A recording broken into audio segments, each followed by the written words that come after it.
Ok. Então hoje, você está conseguindo ver aí, Omar? Tô. Tá bom. Então hoje eu vou dar continuidade naquele modelo matemático um pouco complicado, né? Dos livros de ordem, mas hoje vai ser bem mais tranquilo, porque a gente vai fazer a simulação e vai ficar bem mais concreto aqui, né? Então aqui eu vou dar uma pequena relembradinha bem rápida no que é o modelo. Vou passar aqui pela dinâmica, né, só por curiosidade também, que eu deixei meio pendente aí na última apresentação. E daí a gente vai fazer a simulação e a gente vai ver que, de fato, esse modelo, ele reproduz bastante coisa aí, de fatos estilizados, né, dos dados financeiros que a gente tem com os livros empíricos. Então aqui, né, só para lembrar o modelo rapidinho, a gente fala aqui que o livro de ordens, né, de mercado, o livro de ordens ali onde a gente armazena as ordens limites, ele é meio que um quadro de referência finito nesse nosso modelo. Finito, porque a gente só está considerando aí um número finito, né? Vou falar K números, K níveis de preço do lado de compra e K níveis de preço do lado de venda. E aqui a anotação é a seguinte, né, para lembrar. Então eu represento esse livro aqui por esse vetor ATBT. O AT, ele é o ASCII side, né, do livro, são as ordens de venda, e o BT, o bid side, são as ordens de compra. E aqui a única nuance que eu tenho a lembrar é que a numeração, né, desses níveis aqui, A1 até AK e B1 até BK, ela é feita em relação ao lado oposto. Então aqui A1 é o primeiro preço de venda mais próximo aqui do melhor oposto, né, do B1 de T. Então, para ficar claro essa referência da numeração, eu mostro aqui diretamente o livro, fica um pouco mais concreto.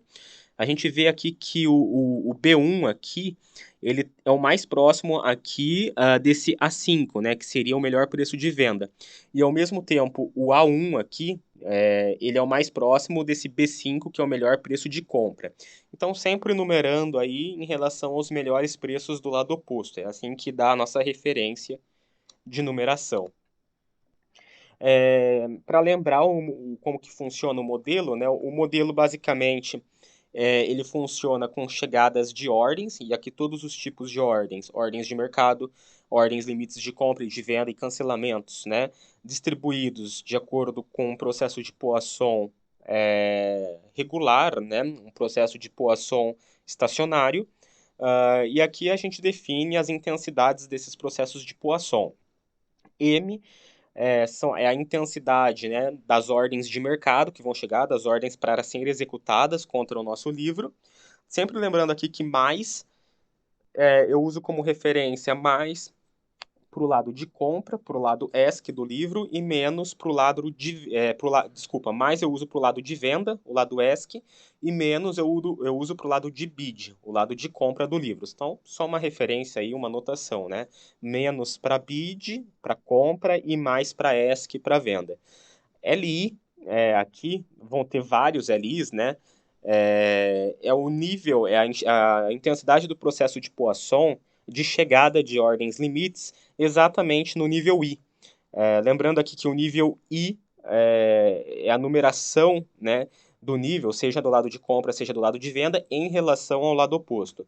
Mesma coisa aqui para CI, só que para CI tem essa nuance aqui que, como ela é a intensidade de ordens de cancelamento, se o nível, né, não tiver nenhuma ação, nenhuma proposta de compra ou de venda ali no nível, não existe cancelamento, porque o nível está vazio. Então a gente tem essa nuance aqui de definir a intensidade desses processos de poação de ordens de cancelamento proporcionalmente à quantidade de ações, né, que existem naquele nível. Então, aqui, lambda i aí, eu multiplico por aí justamente para pegar o número de ordens de vendas aí, num nível de venda I, e módulo de BI aqui para pegar o número de ordens de compra do lado de bid, no nível I do lado de bid. Eu coloquei o módulo aqui porque o nosso livro, né, ele tem essa convenção aqui de que as ordens de compra, elas são negativas, são quantidades negativas. Então, por isso que eu joguei esse módulo BI aqui.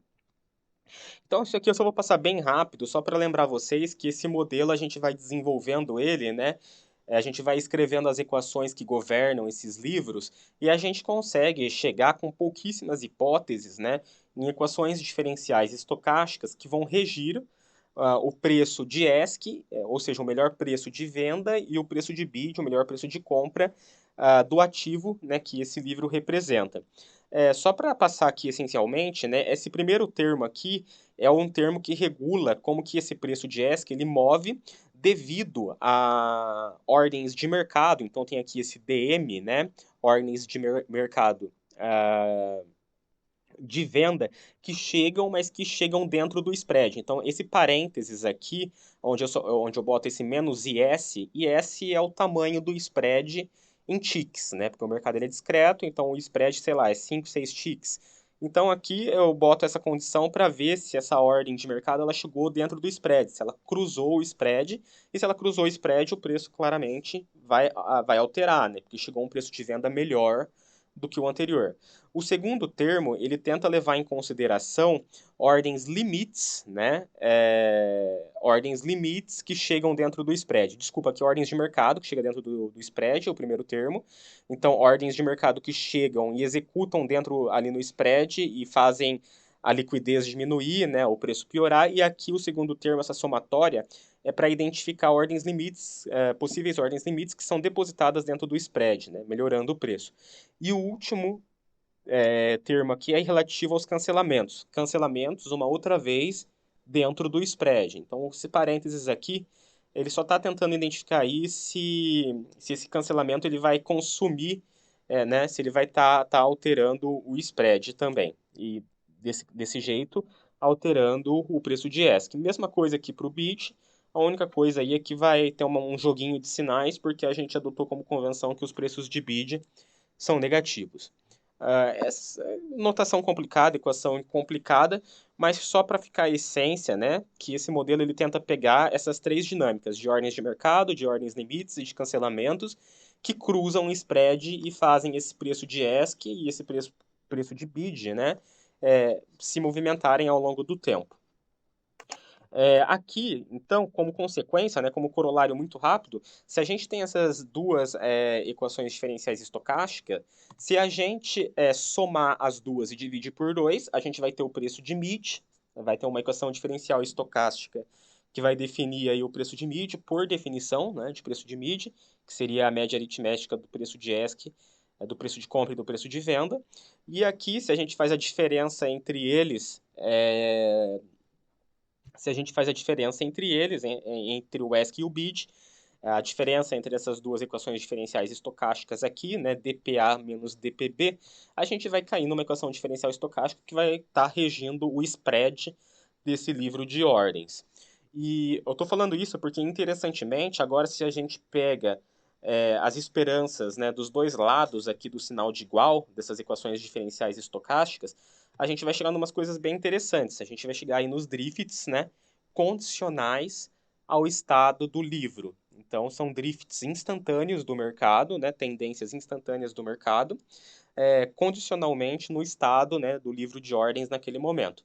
Se a gente pegar aqui, então, o expectation do mid, a gente vai ter esse drift do preço, e daí é muito fácil, né, tirar esse expectation, porque se a gente volta aqui, a média desse DM é exatamente a intensidade das ordens de mercado, a média desse DL vai ser a intensidade lambda I, né, no nível I, e aqui DCI vai ser DCIS, né, dentro do spread aqui vai ser a intensidade de cancelamento nesse nível. É isso aqui que eu mostro aqui, então, né, eu tirei a expectation e daí a única coisa que acontece para tirar essa expectation é muito fácil, eu só faço a substituição aqui pelas intensidades do processo de Poisson que a gente havia definido lá no começo. E mesma coisa, se eu tirar a expectation da equação diferencial estocástica do spread, eu vou ter aqui o drift, né, a tendência local do spread. Eu vou passar um pouco rápido por isso, não é a essência da apresentação de hoje. A apresentação de hoje eu quero mostrar os resultados, né, da simulação desse modelo, mas está aí a essência do modelo explicado e as quatro principais equações desse modelo, que são essas que eu acabei de falar. Ok, então aqui, né, só para concluir de vez essa parte teórica, tem uma matemática bem chata lá no capítulo do livro, mas é possível provar matematicamente, usando teoria de estabilidade, ergodicidade, uma coisa bem teórica, mas que no fim das contas fala para a gente que dessa forma que o modelo está definido, o spread, né, que aqui ele é definido como IS, o número de ticks do tamanho desse spread, vezes delta P. Delta P aqui é o tamanho do tick do mercado, né, em dólares no caso. Então, sei lá, cada tick, uma ação, ela pode variar minimamente, né, ela é discreta e pode variar 5 centavos de dólares. Se aqui o spread está, sei lá, 100, IS vale 100, a gente vai ter aí que o spread vai ser US$ 50, no caso dos 5 centavos. Um spread gigantesco, eu acho que nem existe isso no mercado. Foi só um exemplo mais ilustrativo. Mas o spread, né, definido dessa forma, né, aqui, IS vezes delta P, onde o IS, né, ou até mesmo o S diretamente segue essa equação diferencial estocástica, ela é uma distribuição bem definida e estacionária, né? Possui uma distribuição estacionária. Então, não é uma quantidade que explode, que pode ser infinita, não. Depois de um tempo da simulação, né, depois que a gente atingiu o regime estacionário, que a gente fez lá um número mínimo de passos de tempo na simulação e que a gente conseguiu deixar o modelo já no estado final, possui uma distribuição estacionária para essas quantidades importantes. E uma coisa legal desse modelo é que se a gente pega o preço de mid, né, o mid price gerado por esse modelo do livro, governado por essa equação diferencial estocástica aqui, né, a primeira, é, a gente já tem um super resultado, porque se a gente considera os incrementos desse preço, né? Os incrementos do processo estocástico que esse preço vai ser representado, se a gente pega como que escala a variância desses incrementos, né, com relação ao tempo, a gente vê que ele vai escalar aí com a raiz quadrada do intervalo de tempo considerado. A volatilidade com a raiz quadrada e a variância diretamente proporcional aí, vai ser diretamente proporcional ao intervalo de tempo considerado. E é exatamente isso que a gente tem no movimento browniano, né? A variância dos incrementos do movimento browniano é diretamente proporcional ao intervalo de tempo considerado. Então, quer dizer que o processo estocástico de preço que a gente está conseguindo com esse modelo, pelo menos em altas escalas de tempo, né? Quando a gente, talvez em muita alta frequência não aconteça isso, como a gente vai ver. Mas se a gente pega aí a horas, né? Incrementos em horas, a gente vai ver que ele é difusivo, ele é igual ao movimento browniano. Então isso já é um fato muito bom, ter uma validação aí que em grandes escalas de tempo a gente tem um negócio que é difusivo. Então aqui, partindo para a simulação, efetivamente, né, vou definir aí os parâmetros da simulação. Eu vou assumir aqui, para simplificar essa simulação, que as intensidades das chegadas, aqui de todas as chegadas, chegadas de ordens limites, chegadas de cancelamento, chegadas de ordens de mercado, tudo. Eu vou considerar que elas são iguais, né? Tanto, independentemente se são chegadas de compra ou de venda. Então aqui, esse vetor lambda L são os parâmetros, né, de chegada de ordens limites, uma outra vez, seja do lado de compra, seja do lado de venda, aqui pelos níveis, né? Então aqui K é o número de níveis que a gente vai estar preocupado nesse quadro de referências aí que a gente vai estar simulando. É um parâmetro do modelo também a granularidade de ticks que a gente quer dar. Aqui eu estou falando que eu vou simular K, e K vai ser 250, igual eu já vou mostrar para vocês. A soma de todas essas intensidades aqui, né, de todos esses lambda Ls, que são intensidades de ordens limites nos níveis aqui subscritos, né, de 1 até K, eu faço a soma aqui e chamo isso aqui dessa... Até esqueci como chama essa letra, né? Esse meio que esse A, e meio que delta aqui, L, vai ser a soma dessas intensidades, né, limites. Mesma coisa aqui para os cancelamentos, lembrando que para os cancelamentos a gente pega aqui, né, a gente tem que pegar essa nuance que a gente multiplica pela quantidade de ações naquele respectivo nível. Se for venda, são positivos, então a gente só multiplica, e se for compra, a gente multiplica pelo módulo, tá certo? Mas a gente vê que a intensidade em si, lambda 1 até lambda kc, que são as intensidades de cancelamentos em cada um desses níveis, novamente eu estou assumindo que elas são iguais, seja aqui para venda, né, que são os As aqui, seja para compra, que está aqui embaixo no lambda c de b. Ok, a soma, novamente eu defino essas somas, né? Delta C de A vai ser essa soma das intensidades de cancelamentos do lado A, ou seja, do lado de ESC, de venda do livro, e delta C de B aqui é a soma de todas essas intensidades de cancelamentos do lado bid, do lado de compra do livro. Por que isso, né? Por que eu estou definindo essas somas? Porque eu vou definir essa última quantidade aqui embaixo, que vai ser uma quantidade interessante para o modelo, né? Se a gente vê aqui, eu multiplico por 2 aqui, né, a intensidade de ordens de mercado, e a soma de todas as intensidades limites. Por que eu multiplico por 2? Porque justamente eu considero aqui o lado de compra e o lado de venda, né?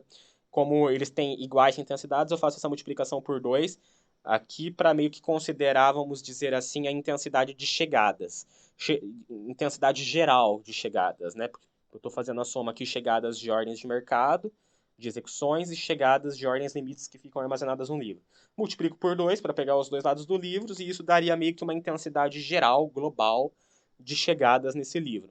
E aqui seria a soma aí de todas as intensidades de cancelamentos do lado A, do lado de ESC, de venda, e do lado B, lado BID, de compra. Então, se a gente pensa aqui, né, eu estou somando todas as intensidades de chegada e estou tirando as intensidades de cancelamento. Seria como uma intensidade net, né, uma intensidade líquida, uh, de fluxo, uma intensidade líquida de fluxo desse livro, meio que global. Isso vai ser interessante, essa última quantidade aqui, para medir, de certa forma, né, o nível de atividades que está tendo nesse livro. Porque depois, para simular o modelo, claramente a gente vai ter que ter os tempos, né, entre cada um dos eventos que acontece nesse livro. E esse tempo entre cada um dos eventos, eu vou fazer, né, um tempo de espera entre os eventos como uma distribuição exponencial. Poisson também, né, que daria uma distribuição exponencial dos tempos de chegada. E justamente o parâmetro dessa distribuição exponencial vai ser essa última quantidade aqui, né, que seria a intensidade de fluxo geral aí de entradas e saídas desse livro. Então, aqui eu vou passar o algoritmo, é bem rápido, né? É bem assim, direto, não tem nenhum segredo. Então, a gente começa aqui dando os modelos que a gente quer para essa simulação. A gente tem que escolher K, que é o número de níveis em cada um dos lados do livro que a gente vai simular. A gente tem que escolher lambda M, que é a intensidade de chegada das ordens de mercado, seja compra, seja venda. A gente também tem que definir aqui os vetores, né, de intensidades de chegada de ordens limites e as intensidades de cancelamentos em cada um dos níveis, né, os lambda IC e os lambda IL.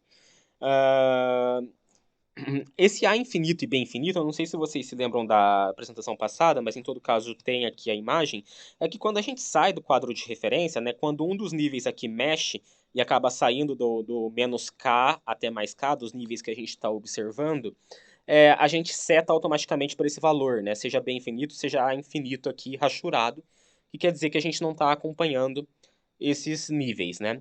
Então, esse é um parâmetro que a gente tem que definir aqui para começar a fazer a simulação.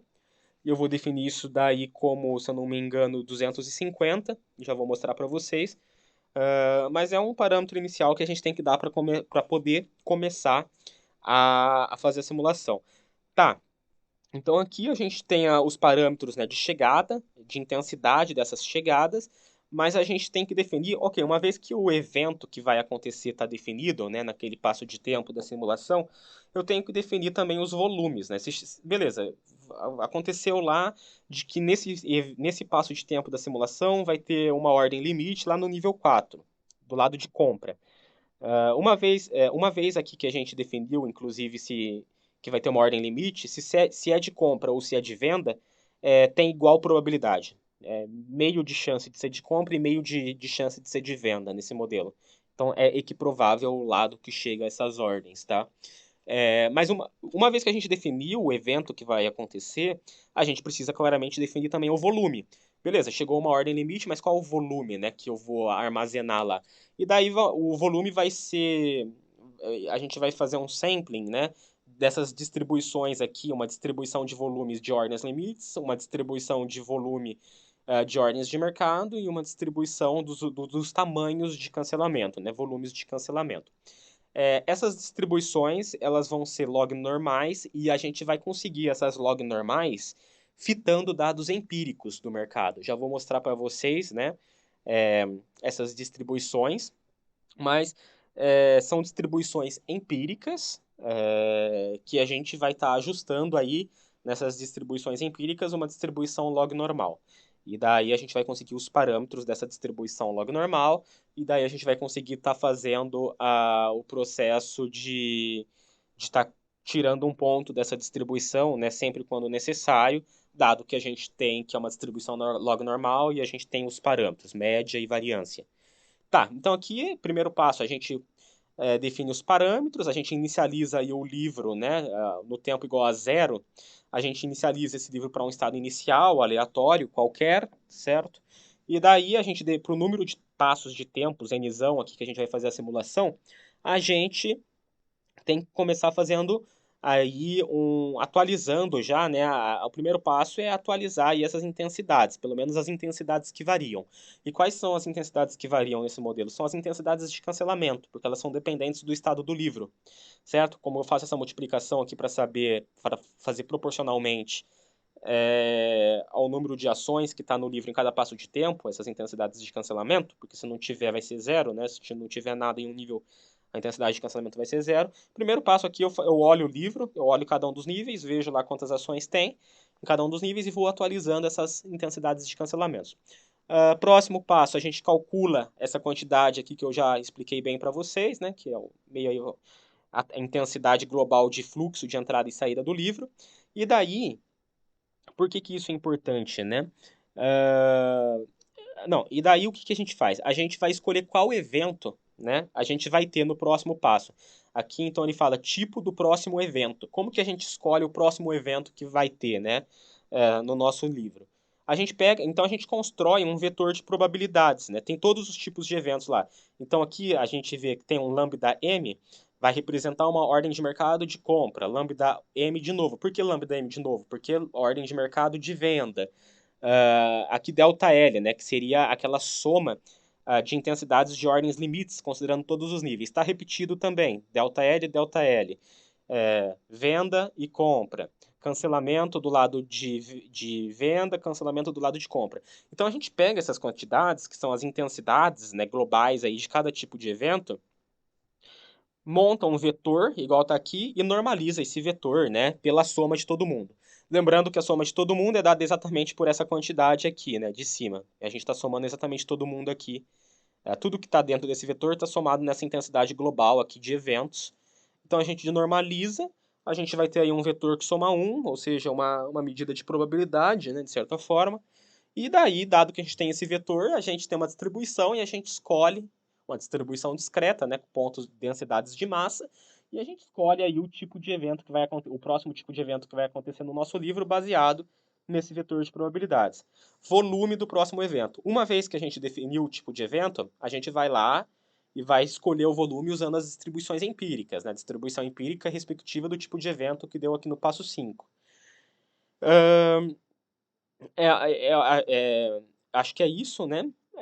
Daí aqui a gente vai estabelecer o preço do próximo evento, né? Uma vez que a gente tem o tipo de evento que aconteceu, a gente vai estar aí vendo o preço do próximo evento. E o que acontece aqui é que esse preço do próximo evento, né? Se é uma ordem limite, o que acontece, né? Se é uma ordem limite, a gente tem lá que existem diferentes níveis de ordens limites. Então tem aqui, novamente, em qual nível vai chegar essa ordem limite? A gente pega aqui nesse vetor normalizado, pega todas as intensidades de ordens limites em todos os níveis, normaliza, tem um vetor que soma 1, a gente virou um vetor de probabilidades, a gente depois faz aí o sampling, né, dessa distribuição discreta e vai escolher o nível do preço. Daí o preço vai estar definido, certo? Se for cancelação, mesma coisa. A gente consegue fazer um vetor de probabilidades lá com as intensidades de cancelamento, né? Seja se for uma venda, a gente vai usar aqui os lambda I C multiplicados pelos As, né? daquele time step, ou se for uma venda, a gente faz um módulo aqui do B e faz esse vetor de probabilidades discreto também. E daí a gente definiu o evento, o tamanho, o preço de tudo que aconteceu, né, nesse time step. A gente tem que definir o tempo que aconteceu esse evento, e daí aqui, qual que é o tempo que aconteceu esse evento, né? O tempo que aconteceu esse evento foi o tempo T. E para a gente escolher o próximo evento, quando que vai acontecer o próximo evento, né? Em tempo físico, eu falo, né? A gente tem que escolher o tempo físico que vai acontecer o próximo evento. Porque o próximo evento, para escolher o tempo físico, né? A gente soma esse tal. E o que que é esse tal? Esse tal é uma variável aleatória, né, exponencial, com um parâmetro dessa exponencial sendo exatamente esse somatório de intensidades aqui, né? A gente soma todas as intensidades de chegadas e de saídas para, de certa forma, medir o nível de atividades do nosso livro, e a gente faz um sampling dessa distribuição exponencial e consegue aí o próximo tal, para sempre estar dando continuidade no tempo físico. Lembrando que o último passo da simulação é muito importante, que são essas condições de contorno. Se um dos níveis, né, se o nosso evento que a gente acabou de simular fez com que um dos níveis que a gente acompanhava deixou de ser acompanhado, né, ele entrou lá nas zonas rachuradas, seja porque chegou um melhor nível, seja porque, sei lá, né, chegou um melhor nível e daí ele passou para a área rachurada, a gente tem que setar, a gente tem que esquecer a quantidade que estava nesse nível que a gente seguia e setar com esse A infinito, que é um dos parâmetros do modelo, ou B infinito. E é isso que dá uma certa propriedade marcoviana para o nosso modelo também. Porque a gente meio que, quando a gente não segue mais, né, no nosso quadro de referências, mesmo se ele entrar de novo, ele vai entrar resetado, né, com o valor inicial desse A infinito aqui, ou B infinito. Então, isso aí garante, de certa forma, aquela estabilidade, né? Aquela distribuição estacionária do spread também que eu havia falado para vocês mais cedo. Ficou alguma dúvida no algoritmo? Eu acho que Não, não. tá tranquilo, né? Tá, então aqui vamos calibrar, vamos calibrar isso daí, né, numa ação, e depois eu vou mostrar aí para todas as ações também, os resultados para todas as ações do CAC 40. CAC 40 é igual o S&P 500 da França, né? São as 40 empresas mais importantes da França. Aqui a gente vai começar com uma ação individual dessa Schneider Electric, que é uma empresa de engenharia, e depois eu mostro aí que tudo que valeu para essa empresa, na verdade, são fatos universais e vai valer para todas as empresas. Aqui a gente vai claramente definir o nosso período de trading, porque a gente tem que pegar esses dados aí dessa ação vários dias, né, para calcular os parâmetros do nosso modelo, as nossas intensidades, tudo isso. Então a gente tem que definir qual o tempo de dados, qual o intervalo de dados que a gente vai estar usando. Aqui eu defini o dia de trading como sendo da 9 da manhã até as 2 da tarde, para evitar ali aquele leilão que tem no mercado cedo, né, que é bem distorcido as coisas, e para evitar fechamento de mercado também. Então a gente só pega esse período bem regular aqui que a gente vai chamar de T. E aqui a gente vai ver que é muito simples, né? Como que eu estou definindo essas intensidades? É muito simples. Eu basicamente, né, eu olho lá o ticker dessa ação, né, um conjunto de dados alta frequência que mostra tudo o que aconteceu com essa ação. Então, esses conjuntos eles são bem completos, né, eles mostram todas as ordens, nanosegundos, com o tipo delas, é de cancelamento, é mercado, é limite, está de qual lado. Então, o que eu faço eu olho lá o meu dataset, deixa eu ver uma coisa rapidinho aqui, eu estou com bateria ainda, né? Ok.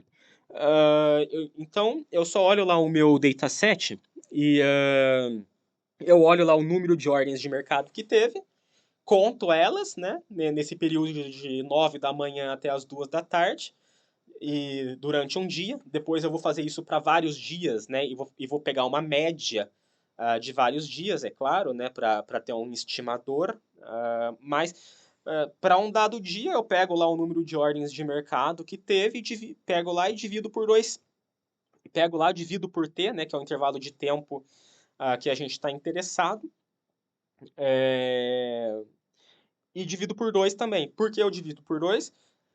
Porque vamos lembrar que essa intensidade aqui, né, eu somei número de ordens de mercado.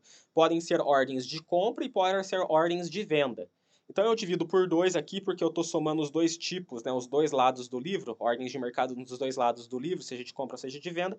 Eu divido por 2 aí para dar esse lambda m chapéu aí, né, que seria a nossa intensidade que a gente vai usar no nosso modelo. E daí eu vou fazer isso para vários dias e pego uma média aritmética dessa quantidade aqui para vários dias e vai dar o parâmetro que a gente vai usar.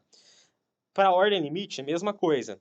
Então eu vou lá, eu olho, ok, estou seguindo o nível 4 do livro, né? Seja para venda, seja para compra. Quero contar todas as ordens que chegou nessa ordem 4 do meu livro, seja para compra, seja para venda. Faço lá a soma, né, da quantidade, divido por 2t, para ter a intensidade desse processo de Poisson. Mesma coisa também para cancelamento, na verdade é uma forma de estimar esses parâmetros aí muito simples, mas que vai funcionar. Para cancelamento, a mesma coisa, divido por 2t, mas só lembrando que aqui eu tenho que fazer essa normalização pelo número de ações do nível respectivo, né? Número médio de ações. Como a gente vai estar fazendo como a gente vai estar fazendo esses estimadores aqui, calculando ele, né, vários dias, para depois tirar a média aritmética deles, eu tenho que pegar, toda vez que eu vou analisar um nível, eu faço a média do número de ações que tem nesse nível por todos os dias aí que eu vou estar fazendo, que eu vou estar usando para computar o parâmetro. Então, eu tenho que fazer essa normalização pelo número de ações médio no respectivo nível, porque se for um nível que tem muito pouca ação, se ele tem muito pouca ação, né, qualquer número que eu bote aqui vai dar que a intensidade é muito baixa, mas ele tem muita pouca ação. Então tem que fazer tipo um rescaling, né? A gente tem que fazer esse reescalo para não ficar com números muito discrepantes de intensidades de cancelamento a depender do nível que a gente está analisando.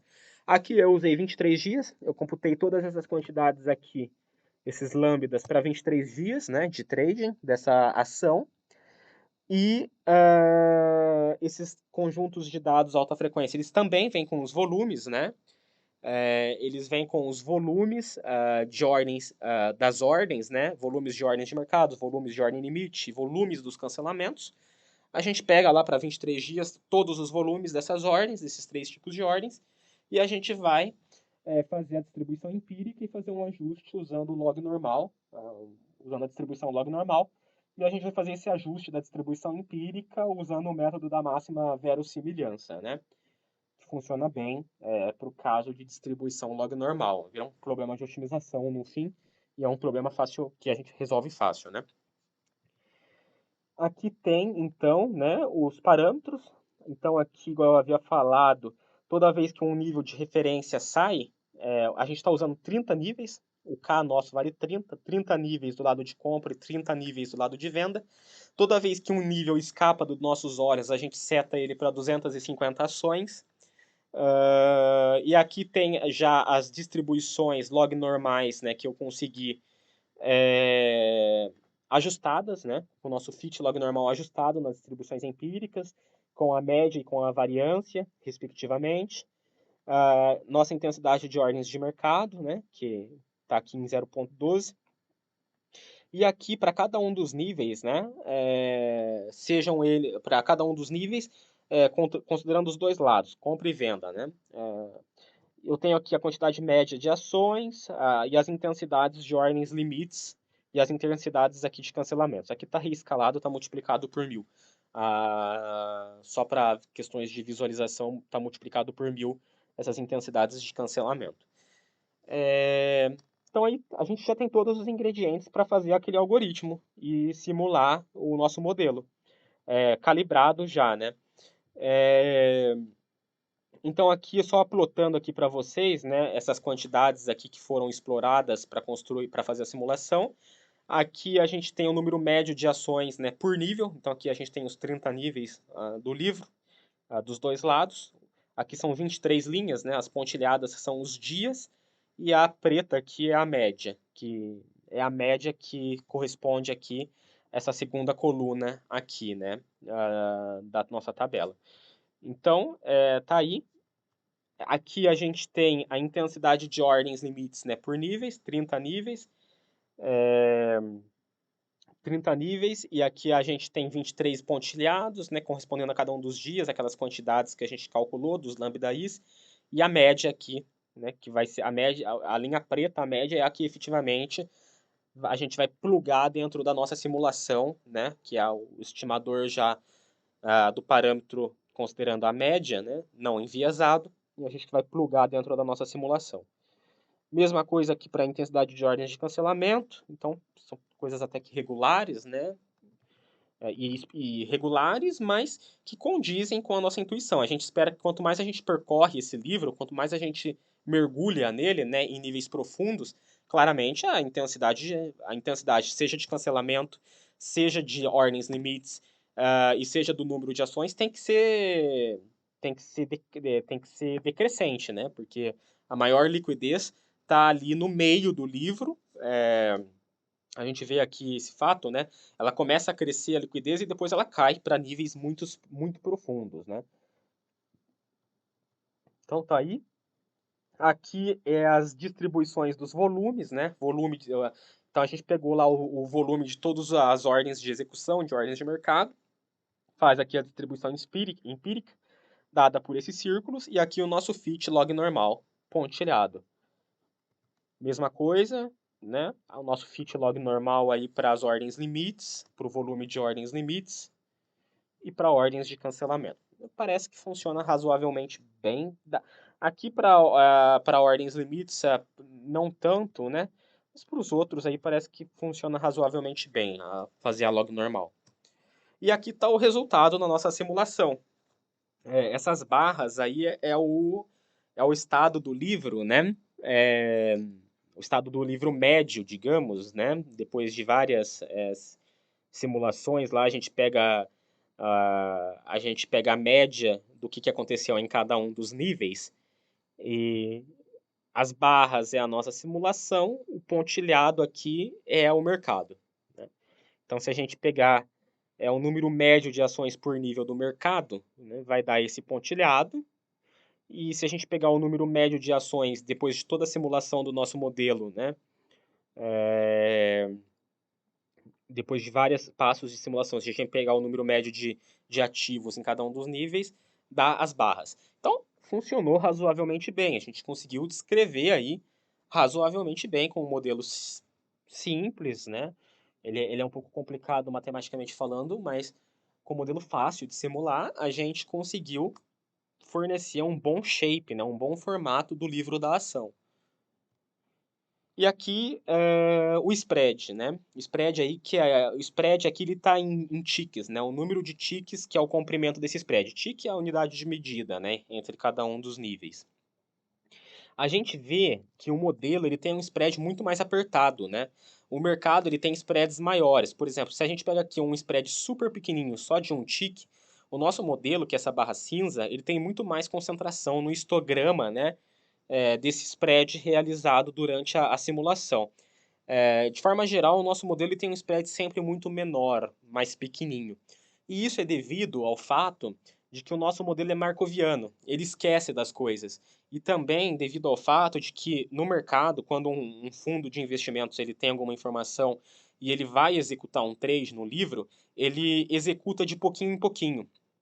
Ele executa de pouquinho em pouquinho, né? Ele faz a quebra da ordem, se ela for muito grande, para não impactar o preço do mercado. E isso faz com que, se a gente analisa os sinais das ordens que chegam no mercado, eles são positivamente autocorrelacionados, justamente por conta dessa quebra das ordens, né? Geralmente elas têm o mesmo sinal aí por um longo período de tempo, porque os grandes jogadores do mercado quebram elas e vão comprando ou vendendo de pouquinho em pouquinho. E aqui no nosso modelo não existe essa autocorrelação, como a gente vai ver. E isso causa esse efeito no spread, que o nosso spread ele é sempre menor, né? Sempre mais apertado do que o spread do mercado, né? Porque no mercado existe essa tendência das ordens se concentrarem só de um lado do livro por vários períodos de tempo. E daí o spread ele fica sempre um pouco maior. Ok, aqui é a autocorrelação, né, que eu havia falado para vocês, já até expliquei o motivo. Então, se a gente pega aqui essa grande autocorrelação negativa aqui, né? Autocorrelação no incremento de preço, tá? Aqui, autocorrelação dos incrementos de preço. Se a gente pega aqui essa grande autocorrelação negativa no primeiro leg, é exatamente o nosso modelo. É o preço de trade, preço das ordens de mercado do nosso modelo. Existe aqui essa grande autocorrelação negativa para o nosso modelo comparado com o mercado. E isso porque o nosso modelo, ele esquece. Ao mesmo tempo que hoje, ao mesmo tempo que em um evento o nosso modelo faz aparecer lá uma grande ordem de compra, no outro instante ele vai fazer aparecer com igual probabilidade, quase, né? Ele não vai considerar a memória, ele não vai considerar como memória dele que já aconteceu uma ordem de compra, então a probabilidade de acontecer outra ordem de compra é maior. Talvez seja um fundo de investimento quebrando a ordem dele em várias. O nosso modelo não faz isso. Ele vai botar uma ordem de venda lá com a mesma probabilidade, exatamente a mesma probabilidade. E daí faz com que os incrementos de preço, né, tenham essa autocorrelação muito mais negativa do que acontece no mercado, onde as coisas são mais positivamente correlacionadas. Então aqui, só explicando isso, né, observamos essa alta autocorrelação negativa dos preços, né, nos dados simulados, e isso é muito provavelmente devido ao fato de que o nosso modelo é simétrico, igual probabilidade de compra, igual probabilidade de venda, e que as chegadas são poissonianas. Nos mercados reais acontece essa divisão, que é chamada de ordem split, de ordens que vai induzindo um agrupamento de trades do mesmo sinal. Várias ordens de compra ou várias ordens de venda. Existe uma certa memória. E os preços negociados, né, em uma sequência de ordens no mercado real, eles são muito parecidos, né? São muito próximos uns dos outros, uma coisa também que não acontece no nosso modelo. Mais uma questão de memória aí que faltou imputar no nosso modelo. Aqui está uma realização aí do preço, né, do preço mid. Então aqui é a média aritmética, né, do melhor preço de compra e do melhor preço de venda a cada instante de tempo da simulação, gera esse preço aí. E aqui os incrementos de preços, né, em grande escala. Então aqui eu estou fazendo P de P num instante, T mais H, menos o P num instante T, e esse H aqui ele vale 1000 eventos, tá? Então aí eu estou fazendo o preço 1000 eventos depois, menos o preço que eu tinha 1000 eventos no passado. Qual que foi o incremento em 1000 eventos da simulação? Se eu faço daqui, né, várias vezes e pego esses incrementos, eles geram essa distribuição normal, novamente retornando ao começo, difusivo, né? Os incrementos do preço, eles têm, eles são distribuídos normalmente com uma variância que vai depender, né? Com uma variância que vai depender linearmente desse T mais H menos T, ou seja, desse número H de eventos, né, que eu estou pegando, do intervalo proporcionalmente relacionado aí, linearmente relacionado ao tamanho do intervalo de tempo. Então aqui eu estou mostrando que para várias, né, aqui já é tempo em segundos, né, não está mais em ticks, não está mais em evento, eu estou falando que se eu pego lá 1 segundo de simulação, não acontece esse ajuste normal dos incrementos, né? Mas se eu começo a pegar em grandes escalas de tempo, por exemplo, aqui eu já peguei em 2 minutos e aqui no último em 5 minutos, né? Que vai dar aí várias simulações. Se eu pego os incrementos de preço em escalas maiores assim, mas não tão em alta frequência, como 1 segundo ou 30 segundos, eu tenho aqui no gráfico quantile, né? Quantil, eu tenho uma linha aqui linear, né? X igual a Y contra a gaussiana.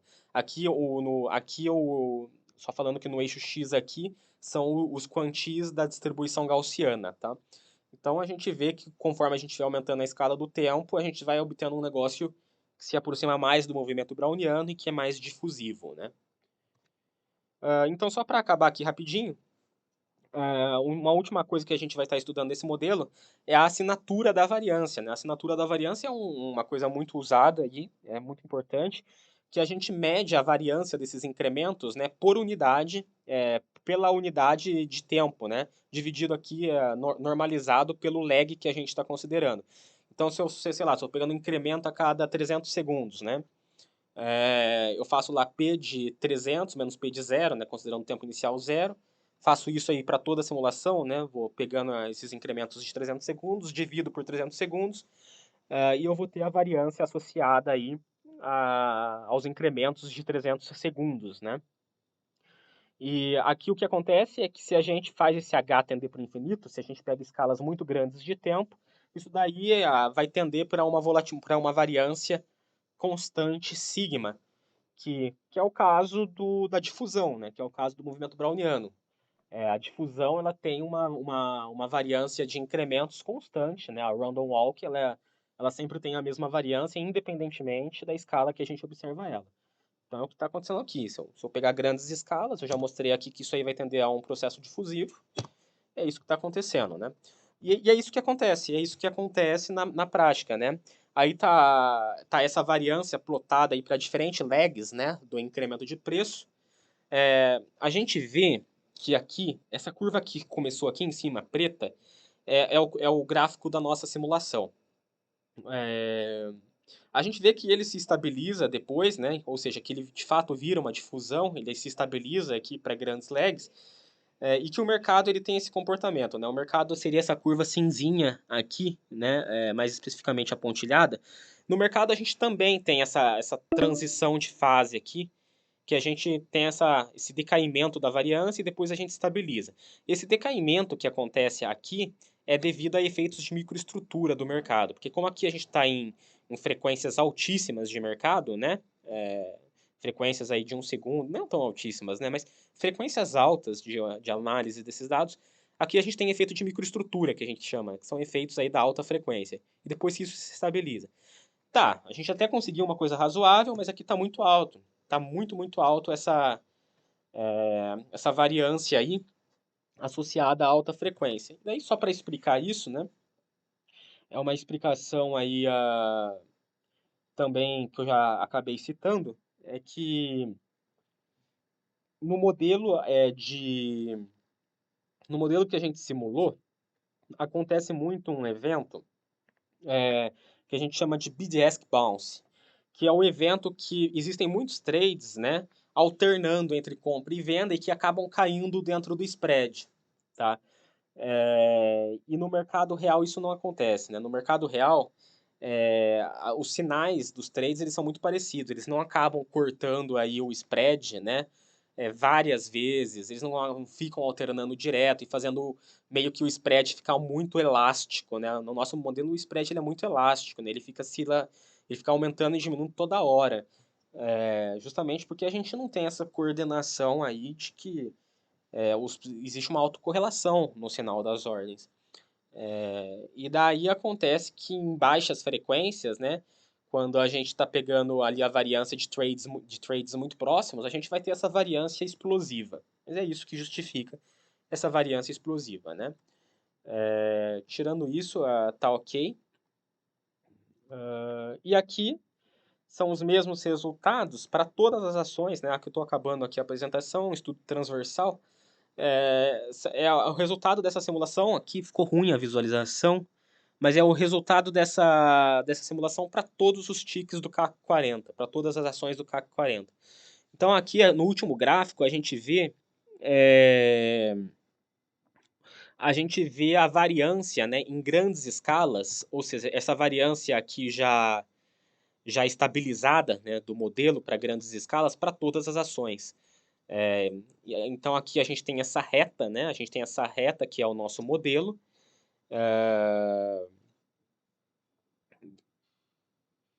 Desculpa, a gente tem aqui cada um desses pontos é o nosso modelo, né? Simulado para cada uma dessas ações, né? Então são 40 pontos. E eles caíram mais ou menos meio que nessa reta. Essa reta aqui é tipo um fit, né? Um fit que a gente tentou fazer aí para as diversas ações. Eles caíram meio que nessa reta aqui.